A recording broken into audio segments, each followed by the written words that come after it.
नमस्कार, मेरा नाम के गणेश है और मैं एक एडोब सर्टिफाइड प्रोफेशनल हूँ। आज हम किसी भी प्री वेडिंग फ़ोटो में किस तरीके से छोटे-छोटे चेंजेस करके फ़ोटो को खूबसूरत बना सकते हैं, मैनिपुलेट कर सकते हैं या एनहांस कर सकते हैं। इन चीज़ों पर हम एक लाइव डेमोंस्ट्रेशन देखेंगे। मेरे पास एक फ़ोटो है जो कि एक बहुत ही प्रोफेशनल फ़ोटोग्राफ़र ने शूट किया हुआ ये फ़ोटो है। ये फ़ोटो है राहुल डिजिटल बैंगलोर से, जो कि मेरे बहुत अच्छे दोस्त भी हैं और एक बहुत अच्छे सिनेमेटोग्राफ़र भी हैं। तो स्क्रीन पर आप जो फ़ोटो देख रहे हैं और मैं बिल्कुल भी देरी न करते हुए आपको ले चलता हूँ फ़ोटोशॉप की स्क्रीन पर। ये जो फ़ोटो आप देख रहे हैं, ये फ़ोटो नॉर्मली शूट किया है, पर इस फ़ोटो को देखने के बाद आपको एक विज़ुअलाइज़ करना होगा कि किस तरीके से हम फ़ोटो में चार चाँद लगा सकते हैं। तो मैं एडोबी कैमरा रॉ में लेके चलता हूँ और एडोबी कैमरा रॉ में लेके जाने के बाद मैं देख लेता हूँ कि फ़ोटो में मुझे क्या चेंज करना है, क्या चीज़ की कमी है, कौन सी चीज़ मुझे डिस्टॉर्ट कर रही है या किस चीज़ में मैं चेंज कर सकता हूँ। तो मैं एडोब कैमरा रॉ में गया। उसके बाद नॉमिनल चेंजेस में कर लेना है मुझे, जैसे कि मैं लाइटिंग में चेंज कर लेता हूँ, टेम्परेचर इसका मेरे अकॉर्डिंग सेट कर लेता हूँ, शैडोज़, हाइलाइट्स, आपको जहाँ पर भी चेंजेस करना है उसमें नॉर्मली चेंज करने के बाद आप फ़ोटो को डायरेक्टली एडिट करने के लिए एडोब फोटोशॉप के पैनल पे लेके आ सकते हैं। मैंने यहाँ पर एक ब्लू टोन ऐड किया है और आप देख रहे हैं स्क्रीन पर कि नॉर्मल फ़ोटो था जिसमें मैंने शैडोज़ को रिमूव किया है और कुछ फ़ोटोज़ में ज़्यादा हाइलाइट्स थे तो मैंने हाइलाइट्स को भी कम किया है। एक्सपोज़र और कॉन्ट्रास्ट में मुझे मेरे अकॉर्डिंग चेंजेस कर लेना है और उसके बाद मैं वाइब्रेंट कलर्स ऐड करता हूँ इसके अंदर ताकि फ़ोटो में और भी जान आए। इसके बाद आप स्क्रीन पे देख रहे हैं कि ओरिजिनल फ़ोटो कैसा था और उसके बाद हमने एडिट किया हुआ कैसा है। इसके बाद मैं फ़ोटोशॉप में ओके करके ओपन कर लेता हूँ और इसे मैंने जो विजुलाइज़ किया है उसके अकॉर्डिंग मैं इसे क्रॉप टूल लेके इसे एक्सपेंड करूँगा और जनरेटिव टूल की मदद से नीचे जो कार कट चुकी है और जो साइड में जो कार कट चुकी है उसे मैं ऑटोमेटिकली जनरेट कर लूँगा और जो कंप्लीट कार है मुझे चाहिए, उसके टायर्स जो कट गए हैं, उसका नीचे का जो पोर्शन है वो सब चीज़ कटा हुआ है, तो वो सब चीज़ें मैं रिकवर कर लूँगा जनरेटिव फिल के अकॉर्डिंग। पेशेंस रखने की ज़रूरत है क्योंकि जनरेटिव फिल थोड़ा टाइम लगाता है। तो यहाँ पर 3 ऑप्शंस यहाँ पर आए, मैं तीनों ऑप्शंस एक बार मैं चेक कर लेता हूँ और जो भी ऑप्शन मुझे सही लगे मैं उसके साथ आगे बढ़ूँगा। तो यहाँ पर देखा है कि एक्सपेंड तो कर दिया है, पर जो हमारा मेल मॉडल है उसके पाँव में शूज़ नहीं है, तो मैं पर्टिकुलर उस एरिया को लासो टूल से सिलेक्ट कर लेता हूँ और शूज़ टाइप करता हूँ जनरेटिव टेक्स्ट बार में और इसे जनरेट के लिए रेडी कर लेता हूँ। तो हम शूज़ के लिए अलग से 3 ऑप्शंस और आएंगे। आपको देखना है कि कोई भी 3 ऑप्शंस जो आपके लिए बेस्ट है उसमें से कोई भी एक ऑप्शन आप सिलेक्ट कर सकते हैं। तो यहाँ पर आप देख रहे हैं कि अलग अलग शूज़ पैटर्न्स हैं और मुझे जो शूज़ सही लगा मैंने उसके साथ उसे ओके कर दिया है और उसे एक्सपेंड कर दिया। तो हमारा जो डिमांड था कि हम फुल फ़ोटो चाहें वो फ़ोटो कम्प्लीटली बन चुका है। इसके बाद मैं पेन टूल की मदद से इस फ़ोटो को सिलेक्शन कर लूँगा और सिलेक्शन करते समय हमेशा मैं पेन टूल ही रिकमेंड करता हूँ क्योंकि कितना भी आसान हो आपके लिए ऑटोमेटिक टूल से इस्तेमाल करना, पर पेन टूल आपको बेस्ट रिजल्ट देता है। इसलिए मैं हमेशा रिकमेंड करता हूँ कि आप पेन टूल से ही सिलेक्शन कीजिए ताकि एक पर्टिकुलर हमारे हाथ से कोई जगह मिस ना हो, कोई चीज़ छूटे ना, और अगर छूट भी जाती है तो उसको हम उस प्रॉपर तरीके से बाद में कवर कर सकते हैं। तो मैंने पेन टूल से बहुत स्पीड से आपको वीडियो दिखाया और इसका सिलेक्शन कर लिया है। इसके बाद हम मास्क अप्लाई करेंगे इसमें ताकि जो बैकग्राउंड है वो हाइड हो जाए। तो मैं मास्क अप्लाई करता हूँ। मैंने हिडन मास्क अप्लाई किया है ताकि बैकग्राउंड जो था वो हाइड हो गया और उसे मैं रियल टाइम में फेदर मुझे कितना चाहिए उसके अकॉर्डिंग मैं फेदर को सेट कर दूंगा। तो मैंने यहाँ पर फेदर दे दिया है 1.9 और उसके बाद जो बालों को हमने सेलेक्ट किया था उसे रिफाइन करने के लिए मैं रिफाइन एज ब्रश इस्तेमाल करूँगा। तो रिफाइन एज ब्रश मैंने यूज़ किया और बालों के चारों तरफ जहाँ पर भी बाल मुझे डिस्टर्ब कर रहे हैं या कट गए उसे मैं रियलिस्टिक लुक लाने के लिए उस एरिया को मैं पेंट कर रहा हूँ। ध्यान रहे जब आप पेंट करें तो आपका ब्रश स्किन एरिया में ना जाए, सिर्फ बालों में ही हमें पेंट करना है। और जितना भी बैकग्राउंड वहाँ पर दिखाई दे रहा है उसे हम लोग फिल्टर कर रहे हैं, रिफाइन कर रहे हैं। तो बहुत ही स्मूथली आप ब्रश को पेंट कीजिए और जैसे ही पेंट हो जाए आप देखेंगे कि बाल नेचुरल दिखाई देंगे और बैकग्राउंड जो है उसके अंदर से रिफाइन हो जाएगा। हम जस्ट ओके पे क्लिक करते हैं। तो मैंने बालों को रिफाइन कर लिया। मैं काम एक बैकग्राउंड में चेंज करूं, मैंने एक बैकग्राउंड ऑलरेडी सेलेक्ट करके रखा था। इसका पर्सपेक्टिव और इसका जो साइज़ है, डायमेंशन है, उसके अकॉर्डिंग मैं इसे सब सेलेक्ट कर लूँगा और उसे सेट कर दूँगा। तो मैंने ऊपर से नीचे स्ट्रेच किया है थोड़ा, ताकि उसका पर्सपेक्टिव ठीक हो जाए। और जो मेरा मॉडल है, मैं मॉडल को भी साइज़ बैकग्राउंड के अकॉर्डिंग थोड़ा सा चेंज कर रहा हूँ ताकि वो रियलिस्टिक दिखाई दे।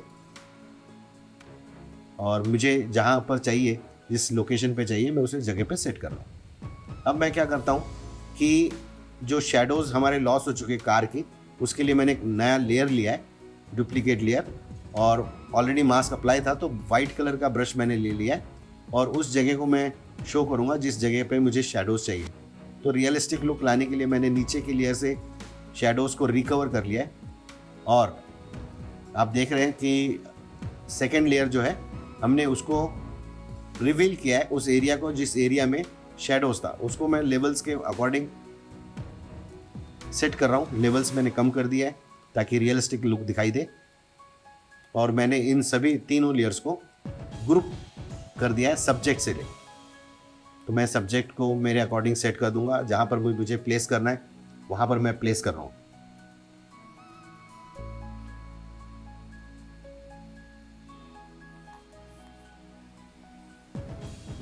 अब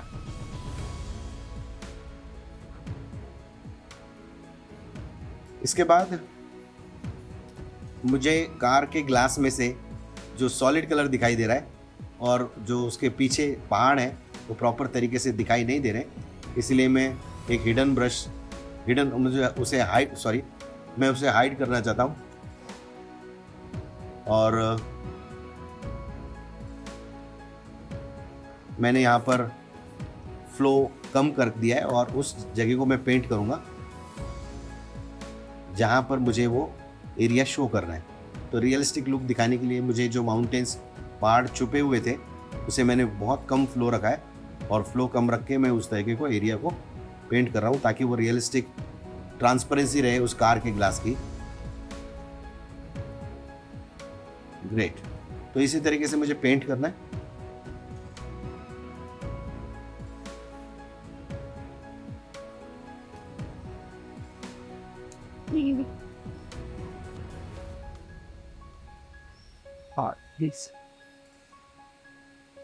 अब इसके बाद जो बैकग्राउंड है, मुझे उसकी लाइटिंग थोड़ी सी फ्लिप करनी है, इसलिए मैं उसे हॉरिजॉन्टल फ्लिप कर देता हूँ। और उसका पर्सपेक्टिव भी ठीक करने के, ओरिजिन लाइन ठीक करने के लिए मैं स्ट्रेच भी कर रहा हूँ उसे। तो मैंने थोड़ा स्ट्रेच किया और उसे बैकग्राउंड को मैंने हॉरिजॉन्टली फ्लिप कर दिया है।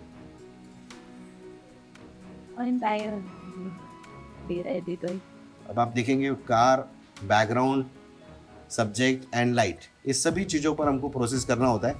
एक बैकग्राउंड मैनिपुलेशन करने के लिए मैं जो भी हाइलाइट्स हैं या एक लेंस फ्लेयर मुझे क्रिएट कर रहा हूँ, क्योंकि लेफ्ट हैंड साइड से अगर आप देखेंगे तो एक लाइट है जो जहाँ पर मुझे रियलिस्टिक दिखाना है, तो मैं लेंस फ्लेयर ऐड कर लेता हूँ फिल्टर में जाके।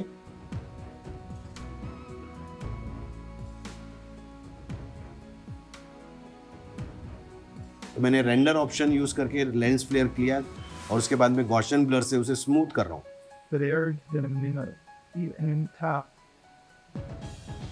और जिस एरिया पे आपको चाहिए उस एरिया को शो कर रहे हैं और जिस एरिया पे आपको नहीं चाहिए उसे हम ब्लैक ब्रश से हाइड भी कर रहे हैं।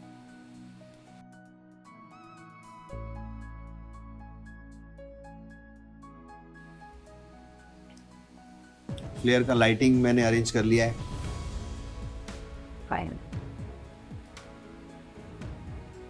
इसके बाद बैकग्राउंड में डेप्थ क्रिएट करने के लिए फील्ड डेप्थ मुझे क्रिएट करना है। तो मैं उसमें फील्ड ब्लर, फिल्टर में जाके फील्ड ब्लर मैंने यूज़ किया और थोड़ा सा मैंने ब्लर कर दिया उसको ताकि डेप्थ ऑफ फील्ड क्रिएट हो जाए, सामने का एरिया फोकस में रहे और जो पीछे का एरिया है वो डिफोकस हो जाए, ताकि हमारा सब्जेक्ट बहुत प्रॉपर तरीके से हाईलाइट हो। अब हमने मास्क अप्लाई किया उसके ऊपर और मुझे सामने के एरिया में जो एरिया आउट ऑफ फोकस हो चुका है उसे फिर से हम लोग रिकवर कर लेंगे। ब्लैक कलर के ब्रश को पेंट करना है आपको सामने के एरिया में जो फिल्टर इफेक्ट है वो, ताकि वो इफेक्ट वहाँ पर ना दिखाई दे, सिर्फ पीछे जो उस एरिया में हमें डेप्थ दिखाना है उसी एरिया में हमें वो पेंट करना हो। उसके बाद मैं फ़ोटो में ट्यून करने के लिए कलर लुकअप इफेक्ट यूज़ कर रहा हूँ, और कलर लुकअप इफेक्ट में मैं फॉल कलर्स यूज़ करता हूँ ताकि कलर्स इन्हांस हो जाते हैं, जिसमें स्किन कलर बहुत गोल्डन लुक में आ जाता है। और उसके हिसाब से मैंने एक colour lookup effect readymade effect add कर दिया है। और उसको और भी फाइनल टच करने के लिए मैं कैमरा रॉ फिल्टर में फिर से चले जाता हूँ, और कैमरा रॉ फिल्टर में हम थोड़ा सा फ़ोटो में शार्पनेस और हार्डनेस ऐड करने के लिए क्लैरिटी, टेक्सचर और जो डिहेज है उस पर मैंने प्रोसेस किया। और उसके बाद मैं चले जाता हूँ, थोड़ा सा हमने इसमें क्लैरिटी की तरफ बहुत ध्यान दिया है और थोड़ा विग्नेट भी ऐड कर दिया।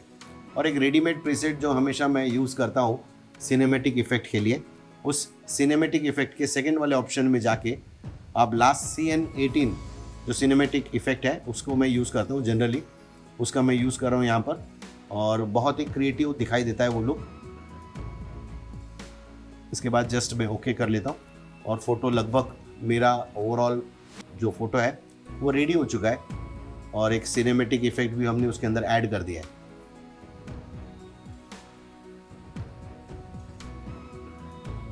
तो ये मर्ज़ी है आपकी, आपको लगता है अगर कोई रेडीमेड इफ़ेक्ट यूज़ करना है तो कीजिए, अदरवाइज़ करने की ज़रूरत नहीं। अगर आप मैनुअली भी फ़ोटो अपने अकॉर्डिंग लाइट क्रिएट करना चाहते हैं तो अपने अकॉर्डिंग आप क्रिएट कर सकते हैं। इसके बाद थोड़ी सी बॉडी ट्रांसफॉर्मेशन में कर लेता हूँ, जहाँ पर भी मुझे ट्रांसफॉर्म करने की ज़रूरत है। जैसे जो फीमेल मॉडल है उसके हाथ में मुझे कुछ चेंजेस करना है तो मैं कुछ लिक्विफाई टूल से उसके हाथों में चेंज कर लूँगा। ये आपके अकॉर्डिंग आपको करना है, आपको क्या लगता है बॉडी की एनाटॉमी क्या होनी चाहिए, कौन सी चीज़ें खूबसूरत दिखती है और कौन सी चीज़ आपको डिस्ट्रैक्ट कर रही है, उसके अकॉर्डिंग आपको वहाँ पर प्लान कर लेना है। तो मैंने एक नॉमिनल चेंजेस किया है जो लिक्विफाई टूल की मदद से, और आपको यदि लगता है तो कीजिए, अदरवाइज आपको नहीं लगता है तो करने की ज़रूरत आपको नहीं है। तो मैंने इसमें अंदर नॉर्मल चेंज किया, और फोटो में और भी 3D लुक ऐड करने के लिए मैं एक हाईलाइट के लिए एक नई लेयर क्रिएट करता हूँ, जिसका ब्लेंडिंग मोड मैं सॉफ्ट लाइट रखता हूँ और ग्रे कलर से मैं फिल कर देता हूँ। और डॉज टूल यूज़ करते हुए मैं उस जगह को पेंट करूँगा जिस जगह पे मुझे हाईलाइट्स क्रिएट करना है। तो मैं बॉडी के एनाटॉमी के अकॉर्डिंग मुझे जहाँ पर भी हाईलाइट्स ऑलरेडी रेफरेंस देख के मैं वहाँ पर हाईलाइट्स क्रिएट कर रहा हूँ, ताकि फ़ोटो में और 3D लुक आए, फ़ोटो और भी ज़्यादा इम्बोज हो, सब्जेक्ट्स हमारे और भी इम्बोज हो। तो आपके अकॉर्डिंग आपको उस चीज़ का नॉलेज होना चाहिए कि आपको कहाँ पर हाईलाइट्स क्रिएट करना है, कहाँ पर शेडोज़ क्रिएट करना है। हम धीरे धीरे अलग अलग चैप्टर्स में हाईलाइट्स क्रिएट करने के लिए, शेडोज़ क्रिएट करने के लिए कौन कौन से तरीके यूज़ कर सकते हैं, उस पर भी हमारे नए वीडियोज़ आने वाले हैं।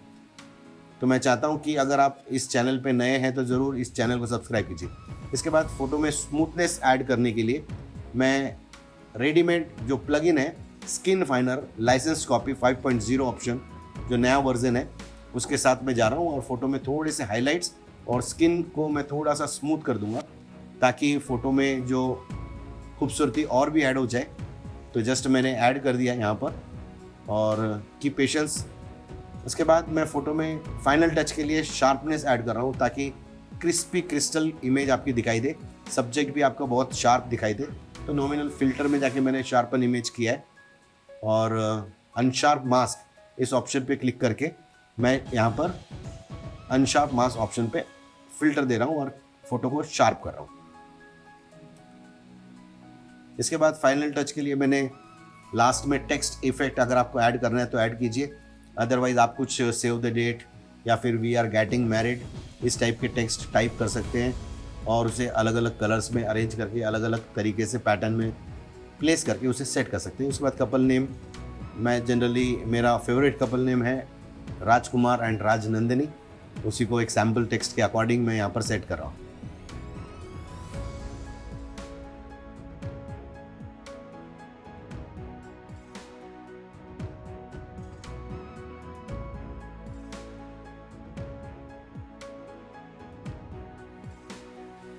तो राजकुमार एंड राजनंदिनी मैंने यहाँ पर टाइप किया, सेंटर लाइन कर दिया और मेरे अकॉर्डिंग उसका साइज़ भी मैंने मेंटेन कर दिया। तो आप देख रहे हैं आपका द +1 राजकुमार एंड राजनंदिनी एक फ़ोटो में और भी खूबसूरती ऐड करता है। ये आपका ओरिजिनल फ़ोटो था और जिस पे हमने टर्न करके इस तरीके से खूबसूरत फ़ोटो बनाने की कोशिश की है। तो इसी तरीके के वीडियोस मैं चाहता हूँ कि आप ट्यूटोरियल्स देखते रहें और अगर आप इस चैनल पे नए हैं तो के गणेश अकेडमी चैनल को ज़रूर सब्सक्राइब कीजिए और यदि आपको पसंद आता है तो इसे आप शेयर भी कर सकते हैं। Thank you so much.